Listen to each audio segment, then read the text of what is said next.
여러분 안녕하십니까? 한국의학통신TV입니다. 한 주간 의학계 주요 뉴스를 간추려서 전해드리겠습니다. 날씨가 추워지면서 코로나19가 더 기승을 부리는 것 같은데요. 하루 국내 확진자 수도 500명을 넘어섰습니다. 앞으로 추세가 더 문제입니다. 그동안 다수의 백신 개발 제약회사들과 협상을 해온 우리 정부가 영국의 아스트라제네카와 가장 먼저 구매 계약을 체결했다고 밝혔습니다. 아스트라제네카 백신은 2회 접종이 필요하고 예방 효과는 투여 방법에 따라서 70에서 90%입니다. 정부의 내년도 예산안을 보면 코로나 백신 구매비로 9천억 원을 배정했는데 이는 접종 대상을 4,400만 명으로 추산한 겁니다. 국내뿐 아니라 코로나19는 전 세계적으로 더욱 확산되는 양상인데요. 영국 정부가 최초로 화이자와 바이오엔테크가 공동으로 개발한 백신의 긴급 사용을 승인해서 세계에 이목이 쏠렸죠.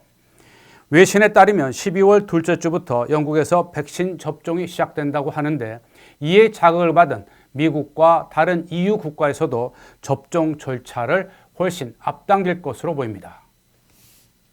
국내에서도 코로나 백신과 치료제 개발에 더욱 속도를 내고 있습니다. 백신 개발에 나선 SK바이오사이언스도 국내 업체로는 세 번째로 임상에 돌입했습니다. SK바이오사이언스는 자체 개발한 백신 후보 물질 MVP-2001의 임상 일상 시험을 위해서 서울대학교 병원과 업무 협약을 체결했다고 밝혔습니다. 임상 연구 책임자로는 서울대병원 감염내과 엄용동 교수와 분당 서울대병원 김의석 교수가 참여한다고 합니다. 이번에는 대웅제약 소식인데요. 대웅제약이 코로나19 치료제로 개발 중인 DWRX-2003이 정부의 코로나 치료제 임상지원 사업 대상 과제로 최종 선정됐습니다. 이에 따라 국내외에서 실시될 임상 비용 가운데 약 50억 원을 정부로부터 지원받게 됐습니다. 구충제로 사용되는 니클로사마이드가 주 성분인 DWRX-2003은 코로나 치료제 중 합성의약품으로는 유일하게 정부의 임상 지원 과제로 선정됐습니다. 정군당은 러시아에서 임상 2상을 진행하고 있는 나파벨탄의 코로나19 치료제 가능성을 확인했다고 밝혔습니다. 러시아 방역기관이 나파벨탄 임상 2상 시험의 안전성과 유효성을 중간 평가한 결과 임상적 유용성을 확인하고 임상을 지속하도록 공고했다고 설명을 했습니다. 정군당은 연내 임상시험을 마치고 내년 1월에 국내 조건부 허가 신청을 추진할 방침이라고 합니다.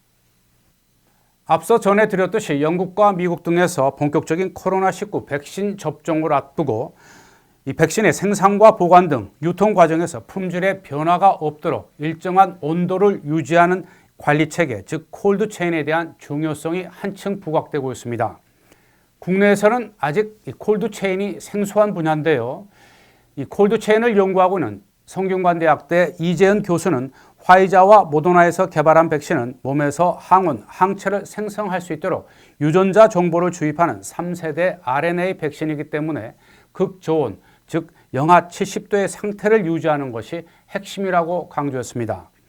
처음 겪는 상황이기 때문에 운송 설비 등에 대한 정부의 지원과 관련 업체들의 교육, 훈련, 점검 등 가이드라인 마련이 시급하다고 지적했습니다.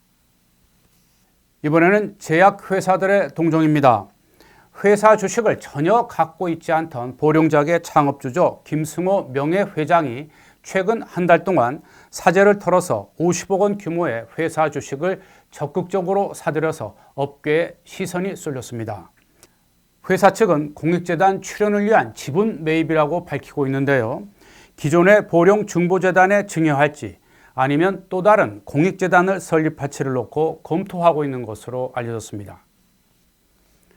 동아약품과 동국제약, 동구바이오제약, 올릭스, 한국BMI 등 5개 회사가 정부가 인증하는 혁신형 제약기업에 새롭게 이름을 올렸습니다. 올해 인증 연장을 신청한 제넥신과 휴온수도 심사를 통과해서 2023년까지 지위를 유지하게 된 반면에 사노피 아벤티스 코리아는 인증 연장 평가 결과 탈락했습니다. 이번에 추가 인증으로 혁신형 제약기업은 44개에서 48개로 늘었습니다. 회사 주식 신고가 행진을 하고 있는 셀트리온 관련 소식입니다. 다국적 제약사죠. 이 다케다 제약이 아시아 태평양 지역에서 판매하고 있는 의약품 18종에 대한 권리를 약 3,070억 원에 사들이는 인수 절차를 마무리 지었다고 셀트리온이 밝혔습니다. 한국 시장 판매는 셀트리온 제약이 주도적인 역할을 맡게 되고 글로벌 판매는 셀트리온 헬스케어가 자체 보유 중인 판매망을 활용한다고 합니다. 셀트리온 측은 이번 인수로 바이오 의약품의 케미컬 의약품을 강화해서 글로벌 종합 제약 바이오 회사로 한 단계 도약할 수 있는 계기를 마련했다고 설명하고 있습니다. JW 중해제약이 바이오 벤처 기업인 보로노이와 STAT3 프로탁 항암제 개발에 손을 맞잡았습니다. 프로탁은 단백질 분해를 유도하는 저분자 화합물 기반의 신약 개발 플랫폼으로 이번 프로젝트는 JW 중해제약이 개발 중인 STAT3 표적 저분자 항암 신약 후보 물질에 보르노이의 단백질 분해 기술인 프로탁을 적용해서 혁신 신약을 개발하는 것이 목표라고 합니다. 코스닥 바이오 기업 신라젠이 상장 폐지 위기에 몰렸죠. 그런데 한숨을 돌릴 수 있게 됐습니다. 한국거래소가 기업심사위원회를 열어서 신라젠의 개선기간 1년을 주기로 한 건데요. 신라젠은 1년 안에 개선계획 이행 내역서와 개선계획 이행 결과에 대한 전문가의 확인서 등을 제출해야 합니다. 이를 토대로 다시 상장 폐지 여부를 심의하게 되는데 단 주식 거래는 종전과 마찬가지로 불가능합니다. 실손보험 청구 업무를 병의원과 약국이 대행하도록 하는 보험업법 개정안이 국회 문턱을 결국 넘어서지 못했습니다. 국회 정무위원회는 법안심사 제1소위원회를 열고 실손보험 청구 간소화 관련 보험업법 개정안 3건을 심의했지만 사회적인 여론 수렴이 더 필요하다는 이유로 계속 심사를 결정했습니다. 법안 저지에 나선 의사협회의 강력한 반발이 정치권에 부담을 주었다는 분석이 나오고 있습니다. 올해 코로나19 방역에 앞장섰던 약국과 약사들을 위한 세금 감면 법안이 결국 무산되자 약사들이 반발하고 있습니다. 대한약사회는 여야 모두가 발의한 이른바 공적마스크 세금 감면 법안을 기획재정부가 대안 제시도 없이 과세체계상 불가하다는 입장만 되풀이하고 무산시킨 행위는 어떤 명분으로도 납득할 수 없다면서 조속히 공적 마스크에 대한 재정 세제 지원 방안을 마련하라고 강력히 촉구했습니다. 한국신약연구개발조합이 제22회 대한민국 신약개발상을 공모하고 있습니다. 1999년에 만들어진 대한민국 신약개발상은 국내 제약 바이오 헬스 산업 혁신 분야의 유일한 상으로 신약개발 부문과 기술 수출 부문 2개 부문으로 나눠서 시상됩니다. 접수 기간은 12월 1일부터 내년 1월 6일까지입니다. 경동제약이 남성용 탈모 치료제인 알로스칸정을 출시했습니다. 알로스칸은 프로페시아로 알려진 피나스테리드 1mg을 주성분으로 한 제품인데요. 회사 측은 환자 부담을 줄이기 위해서 저가 전략으로 출시해서 다양한 가격으로 판매되고 있다고 합니다. 끝으로 의약품 유통업계 동정입니다. 오영석 태전약품 판매 대표이사 부회장이 태전그룹 회장에 공식 취임했습니다.